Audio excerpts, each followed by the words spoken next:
Oi pessoal, tudo bem? Professor Anderson Marques, Geopolítica. Espero que todos estejam bem, todos estejam se cuidando e cuidando dos seus, porque o momento é para isso, certo?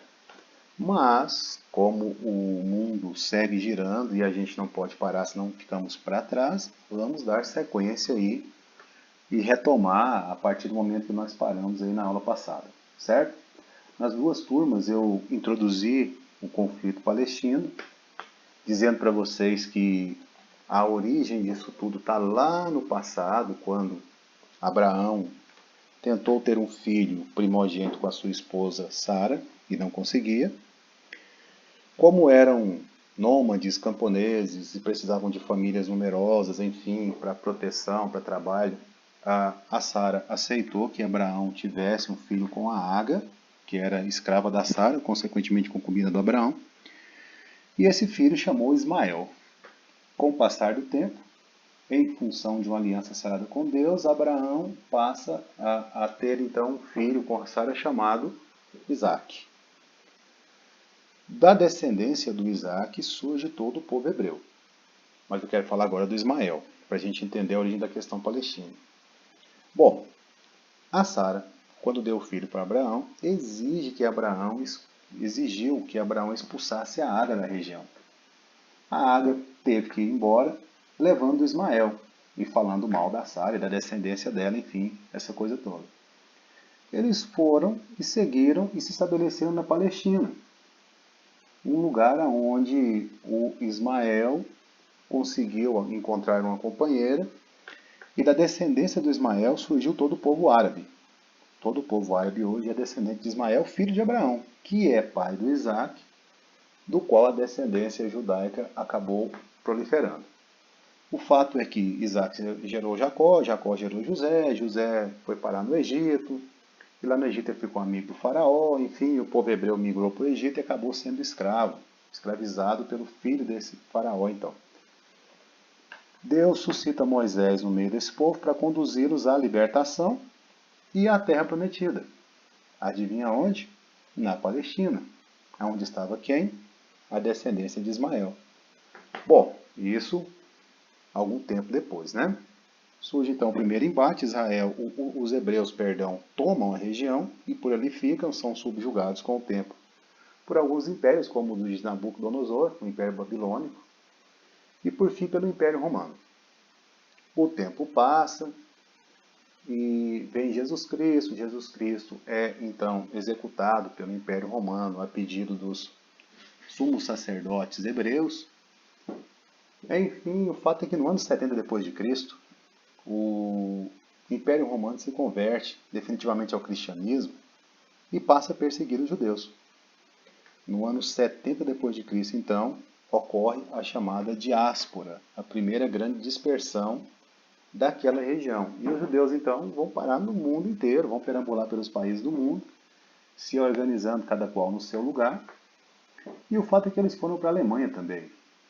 E lá na Alemanha, na década de 40, intensifica-se um movimento que estava acontecendo chamado Holocausto, por parte do Hitler e os seus nazistas.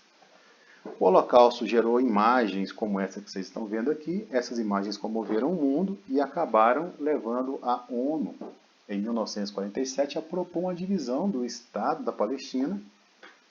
E essa divisão seria em um Estado e dois povos. O povo árabe, alaranjado, o povo judeu, no lugar que está marrom aqui, habitaria então esse território. Jerusalém seria uma área internacional e a ideia é que vivessem em paz. A questão é que deu tudo errado. Primeiro porque o Estado dos judeus, a parte da Palestina que ficaria com os judeus, era muito maior que a parte que ficaria com os árabes. E tinha muito mais árabe na região nessa época. Como a Palestina não era um Estado definitivo ainda, a Liga Árabe respondia por eles. E a Liga Árabe não aceitou a proposta da ONU. Consequentemente, não foi criado o Estado palestino. Israel, percebendo a animosidade, aproveitou que a Inglaterra saiu da região, então, tirou suas tropas e acabou proclamando a independência, criando o Estado de Israel nos territórios onde os judeus estavam ocupando de acordo com a proposta da ONU. Os países em volta, Egito, aqui, A Jordânia, Transjordânia, é porque juntava Cisjordânia e a Jordânia numa coisa só. A Síria, o Líbano e Israel mais a leste, aqui não aparece no mapa, resolveram então atacar Israel. Israel venceu, ocupou toda a Galiléia, aqui mais ao norte, o deserto de Negev, mais ao sul, e o Israel, diante desse poderio todo, foi para um cessar-fogo, um acordo de cessar-fogo, de uma forma assim muito favorável para Israel, para o Estado recém-criado chamado Israel. E aí o que acontece? Israel devolveu a Jordânia para a Transjordânia, no caso, devolveu a Cisjordânia para a Jordânia, voltando a ser a Transjordânia, acabei confundindo com o nome do mapa aqui. Colocou o Egito para controlar de novo a península do Sinai.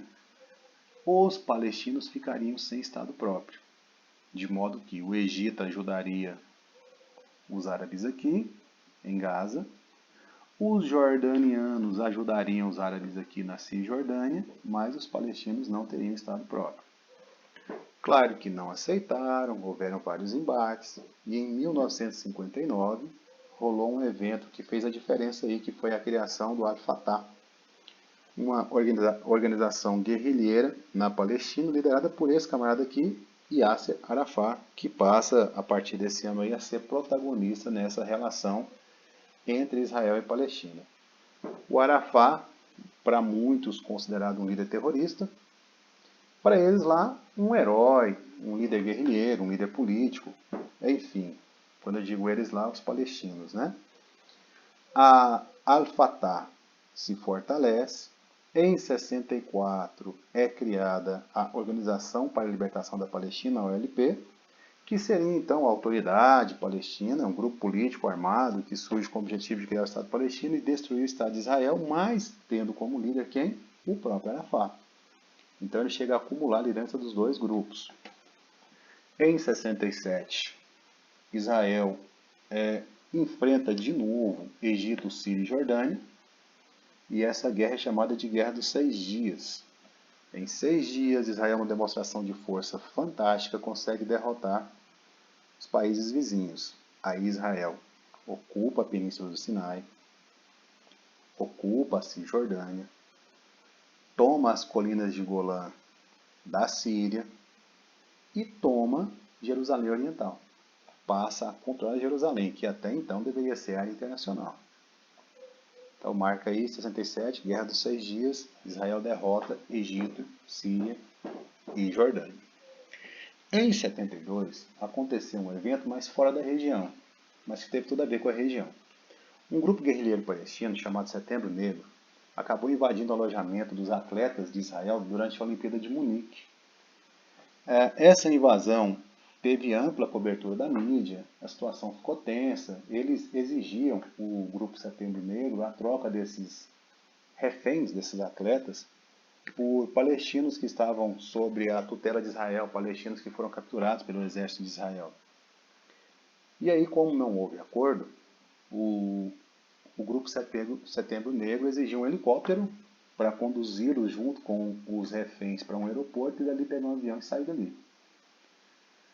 Polícia alemã traçou uma estratégia onde eles armaram uma emboscada, colocando soldados dentro do avião. E aí, quando o helicóptero desceu no aeroporto, 2 dos sequestradores foram fazer uma vistoria da situação toda e perceberam esses soldados lá. Começou uma troca de tiro e detonaram granadas dentro do helicóptero onde estavam os reféns. Todos os 11 reféns israelenses morreram. Morreram terroristas, morreram soldados da Alemanha também. E enfim, esse final aqui foi um final trágico. Bom, Israel reagiu do lado de lá, com certeza. Em 73, acontece a Guerra do Yom Kippur. Olha como o Egito e a Síria traçaram a estratégia aqui. Yom Kippur é o dia do perdão e é um feriado em Israel onde normalmente eles desarmam os espíritos e a palavra perdão passa a estar na ordem do dia. Aproveitando-se dessa situação e desse feriado, Egito e Síria atacaram Israel de surpresa.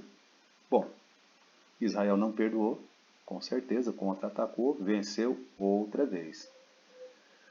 Muitos eventos se sucederam aí e em 79 veio uma parte importante dessa relação, que foram os chamados Acordos de Camp David. Esses acordos foram em 78, 79, um conjunto de reuniões onde estavam presentes o premier de Israel, Menachem Begin, e o então presidente do Egito, Anwar Sadat. O presidente americano Jimmy Carter mediava essas conversas. Nesse tratado nessas conversas, existiam algumas pautas associadas ao retorno de refugiados para a Palestina. Vamos lembrar que muitos refugiados surgiram durante essas guerras e foram principalmente para o Líbano, no norte. Deixa eu achar o Líbano aqui. Eles fugiram para o norte do Líbano. Inclusive, eles habitam hoje o sul do Líbano e fundaram ali um grupo guerrilheiro chamado Hezbollah, que eventualmente ataca Israel. Aí Israel vai lá e ataca o Hezbollah dentro do Líbano, dizendo que não estão atacando o Líbano, estão atacando esses guerrilheiros palestinos ali. Então, para Israel não seria interessante esse pessoal voltar, não. Além disso, no acordo era discutida a volta das fronteiras anteriores a 67, basicamente o que a ONU havia proposto naquela divisão entre um Estado e dois povos. A ocupação das colônias judaicas na Cisjordânia. Os palestinos nunca aceitaram muito Israel ter ocupado aqui, uma vez que aqui deveria ser território palestino, certo? E a posse de Jerusalém. Quem ficaria com a posse de Jerusalém? Lembrando, Jerusalém é sagrada para os palestinos. Maomé passou uma parte da vida lá. Para os judeus, o Templo de Salomão, por exemplo, está lá em Jerusalém. É importante para os cristãos. Por exemplo, a Igreja do Santo Sepulcro, onde Jesus Cristo foi crucificado, está lá. Mas também é importante para os armênios. Enfim, Jerusalém deveria ser uma área de controle internacional para que todo mundo tivesse acesso. Pelo menos isso foi o que a ONU propôs. Mas o que há de mais importante nesse acordo de 79 aí é que Israel devolveu a Península do Sinai ao Egito definitivamente.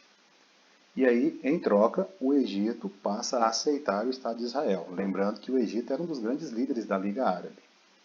Aí vem um detalhe, galera. E eu gosto do detalhe. Esse cara aqui, o Sadat, presidente do Egito, ele foi assassinado por conta desse acordo. Consideraram ele um traidor da causa dos árabes. E o cara acabou tomando Red Bull por causa disso. Bom, eu fiz aqui uma comparação da ocupação da Palestina em alguns períodos. Antes da partida da ONU, a parte verde aqui é onde os palestinos estavam. A parte branca é onde os judeus estavam. Observa que os judeus se limitavam a algumas pequenas colônias, basicamente os kibbutzim, que eu falei agora há pouco, provenientes daquela organização do sionismo do Friedrich Herzl, certo? A ONU propõe uma partida em que os judeus ficassem com a maior parte do território, os palestinos não aceitaram, vieram as guerras, e as guerras intensificaram a ocupação de Israel. Observa, a faixa de Gaza foi muito reduzida, Jerusalém ficou na mão de Israel, a Cisjordânia perdeu muito território, a região da Galileia ali ficou na mão de Israel definitivamente. Enfim, o fato é que, atualmente, a situação está pior ainda. Israel reduziu ainda mais a faixa de Gaza, ocupou o litoral de modo que só atraca ali quem a Marinha de Israel permite, ocupou o espaço aéreo, desativou o aeroporto da faixa de Gaza, de modo que ninguém decola, ninguém pousa aqui. Israel cercou a fronteira da faixa de Gaza com uma espécie de uma vala, onde tem uma rampa, e para as pessoas saírem dali tem que passar pelo crivo dos soldados de Israel. E com relação à Cisjordânia, Israel basicamente manteve os palestinos aqui de forma reclusa, porque eles construíram um muro, do qual vou falar já já. Os palestinos estão nessas manchas verdes, e se você comparar, você vai ver que mesmo na Cisjordânia, as áreas de colonos judeus são maiores, proporcionalmente falando. Ok? Galera, em 87, rolou um episódio chamado Intifada. Intifada quer dizer sobressalto, revolta das pedras. Aí é uma situação em que palestinos passam a atacar na rua, como se fosse uma guerra civil, com paus e pedras mesmo, judeus que estavam ocupando a Cisjordânia e a faixa de Gaza. Aqui surgiu uma lei interessante por parte de Israel, que era o seguinte: todo palestino que fosse pego atacando judeu teria ossos quebrados como punição. Então fique imaginando esse adolescente aqui, por certo, deve ter chegado em casa com algum osso quebrado aí como punição. Bom, não sei a história desse menino aí, é só uma conjectura aqui. Em 93, rolou o chamado Acordo de Oslo. Oslo é na Noruega, certo?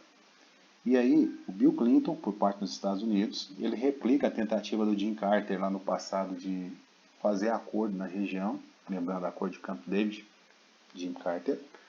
Mas o Bill Clinton, no Acordo de Oslo, conseguiu fazer uma coisa que pouca gente acreditava que seria possível, que é juntar o premier de Israel, aqui o Isaac Rabin, e o Arafat, que se você observar aqui está bem mais velhinho, e aqui ele já era considerado um diplomata. Bom, nesse acordo, ocorreram os maiores avanços na direção da paz na região. Olha só, Israel reconheceria a Autoridade Nacional Palestina, e os palestinos, por meio dessa autoridade, reconheceriam o direito de Israel a existir. Então aquela ideia de destruição do Estado de Israel cairia por terra. Em contrapartida, Israel aceitaria que Jerusalém fosse a capital dos dois países, e uma região teria controle da Autoridade Nacional Palestina, uma região teria controle total de Israel, e outra região, uma região bem maior, teria controle civil palestino e militar israelense, para evitar ataques terroristas, para se precaver. Muito bom, a coisa caminhou muito bem, só que aí veio a surpresa. Um judeu assassina o Isaac Rabin, considerando-o traidor da causa judaica em 95. O acordo começa a cair por terra. Em 2000 rola uma segunda intifada, quando um líder do exército de Israel chamado Ariel Sharon, ele caminhou nas cercanias da Al-Aqsa para os judeus, esplanada das mesquitas para os palestinos, e esses palestinos consideram o lugar solo sagrado, assim como os judeus. O fato é que um dos grandes comandantes do exército de Israel, responsável pela morte de muitos palestinos, colocar os pés em um lugar tão sagrado gerou a revolta. Aí veio a segunda intifada, a segunda revolta das pedras, como foi aquela lá de 87. Ok? Em 2001, a ONU ordena que Israel cumpra a resolução 242. Essa resolução determinava que Israel saísse dos territórios conquistados na Guerra dos 6 Dias. E, basicamente, deveria voltar aqui, aos limites propostos lá pela ONU no passado. Israel, basicamente, nesse lugar, os palestinos no lugar deles, Jerusalém como lugar internacional.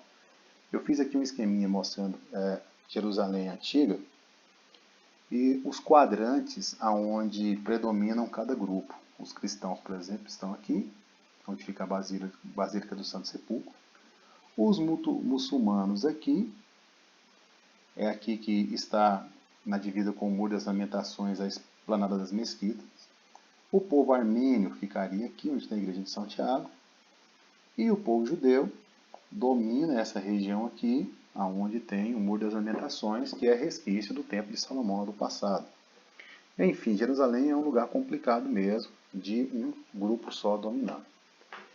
Em 2002, acontece de forma unilateral por parte de Israel a construção de um muro na região da Cisjordânia. Esse muro aqui, seguindo essa linha vermelha que vocês estão vendo no desenho, no mapa, muito território da Cisjordânia ficaria do lado israelense do muro, de modo que os árabes aqui não teriam acesso. Para entrar na Cisjordânia, considerando que tem muito árabe que trabalha nas casas, nas mansões, nos condomínios fechados dos judeus, teria que passar pelo crivo dos soldados israelenses, num lugar como esse que vocês estão vendo aqui. Para sair, idem. O fato é que esse muro é chamado de Muro da Vergonha. A ONU exigiu que Israel não construísse ele. Quando caiu no Conselho de Segurança, os Estados Unidos vetaram a resolução, ficando a favor, ficando do lado de Israel. Enfim, o muro está aí. Aí vem os fatos mais recentes. Em 2004, o Arafat morreu. Morreu como? Ele estava na Palestina, estava lá meio que aprisionado pelo exército de Israel, que considerava que ele estava muito frouxo com os terroristas, enfim. Ele passa mal, Israel permite que ele fosse então ser tratado na França. E ele foi, aparentemente saudável. Esse gesto aí foi o gesto da despedida dele, quando ele foi para a França. Em 2004, o Ariel Sharon, ele assume Israel como primeiro-ministro. Ariel Sharon, aquele que caminhou em solo sagrado na esplanada das mesquitas e desencadeou a segunda intifada. Todo mundo pensava assim, ó, soldado de Israel, assassino de palestinos, nossa, agora o conflito vai aprofundar. Só que o Sharon, de uma forma surpreendente, caminhou na direção da paz. Por exemplo, ele ordenou que judeus saíssem da faixa de Gaza para deixar lá só para os palestinos. Todo mundo começou a ficar surpreso e respirar aliviado com essa relação. Mas, em 2006, o Ariel Sharon sofreu um derrame cerebral. Entrou em estado vegetativo, saiu da cena política. Em 2007, para piorar tudo, os palestinos que estavam unificados no Yasser Arafat, com a morte dele, eles então começam a guerra civil, eles se dividem e o Hamas e o Fatah entram em confronto. Bom, em 2009, Benjamin Netanyahu volta ao poder em Israel, na lacuna deixada pelo Ariel Sharon. Em 2010, o Netanyahu decretou a construção de 1.600 casas para judeus em Jerusalém, aprofundando ainda mais a crise, uma vez que Jerusalém, para os palestinos, também é sagrada, reivindicam lá como capital, inclusive, e até os Estados Unidos se opuseram aqui. Bom, construíram assim mesmo. Em 2011, já no governo Obama, Netanyahu foi pressionado a ceder às fronteiras anteriores a 67, de novo aquela história da partilha da ONU lá atrás, a respeitar esse mapa aqui. A pressão dos Estados Unidos não surtiu efeito, certo? Em 2012, mais lenha na fogueira, o Arafat foi exumado e descobriram que ele foi assassinado, que ele foi envenenado com polônio. E aí vem aquela pergunta, né? Quem matou o Arafat? Os judeus acusaram os palestinos radicais, dizendo que o Arafat foi considerado por eles um traidor da causa. Os palestinos radicais, claro, acusaram os judeus, dizendo que fizeram acordo com o cara e depois mataram ele. O fato é que ninguém vai saber, né? Em 2014, o Ariel Sharon, que estava em estado vegetativo permanente, acabou morrendo. E aí o Netanyahu encerrou negociações de paz com Israel, enquanto o Mahmoud Abbas, esse aqui, que já era então o chefe da Autoridade Nacional Palestina, não rompesse com o Hamas. O detalhe é que se o Abbas rompesse com o Hamas, ele perderia a autoridade dele. Na realidade, então, o Netanyahu ele não queria mais processo de paz, simplesmente isso. Em 2017, aí entra o Trump na brincadeira. O que o Trump fez? Ele assumiu e, seguindo uma promessa de campanha, ele reconheceu formalmente Jerusalém como capital de Israel. E fez mais. Levou a embaixada norte-americana para lá. No mesmo ano, aí já numa questão de atualidades, uma vez que na Síria o Bashar Assad tem o apoio da Rússia, enquanto os Estados Unidos apoiam os rebeldes que tentaram derrubar o Assad do poder lá, o Trump reconhece a autoridade de Israel sobre as colinas de Golã, que foram tomadas lá no passado dos sírios. Lembra? Nascentes do Rio Jordão? Aí vai o Brasil entrar na história, né? O Brasil, que não tinha nada a ver com a paçoca, em 2019, sinaliza um alinhamento com o Trump no sentido de reconhecer Jerusalém como capital de Israel. Bom, ainda bem que o Bolsonaro voltou atrás nisso aí. Tem que mudar isso aí, tá ok? Ele voltou atrás, não colocou a embaixada brasileira lá. Me parece que vai abrir um escritório lá, tipo um consulado. Mas enfim, voltou atrás. Em 2020, agora, recentemente, o Trump anunciou um plano de paz para a região da Palestina. O Trump que se aproximou da Coreia do Norte, patrocinou o encontro Coreia do Norte e Coreia do Sul, resolveu se aventurar aqui. Queria que vocês, meus queridos, analisassem os pontos da proposta. Eu selecionei alguns aqui que são os mais polêmicos. Primeiro, soberania de Israel sobre boa parte do Vale do Rio Jordão, onde tem maioria de palestinos, sobretudo lá na Cisjordânia. Nenhum palestino ou israelense seria retirado de suas casas, ou seja, aquele é a cena para a permanência dos colonos judeus na Cisjordânia. Israel teria sua capital em Jerusalém. O que você acha que o palestino pensa disso? Mediante compromissos como a renúncia ao terrorismo, o território palestino provavelmente algum dia seria reconhecido pelos Estados Unidos, que investiria 50 bilhões na região, gerando 1 milhão de empregos em 10 anos. Essa é a proposta do Trump. Será que os palestinos vão aceitar? Bom, o fato é que esse conflito aí é dar pano para manga. Houveram outros eventos, talvez menos importantes do que eu citei, talvez até importantes também, mas aqui são mais de 2 milênios de conflito, certo? Eu selecionei aí o que eu acho que possa ser mais importante para vocês, ok? No mais, grande abraço, estudem sobre isso, resolvam as questões da lista que eu mandei e no final vai dar tudo certo, ok? Tudo de bom, se cuidem, até a próxima aula.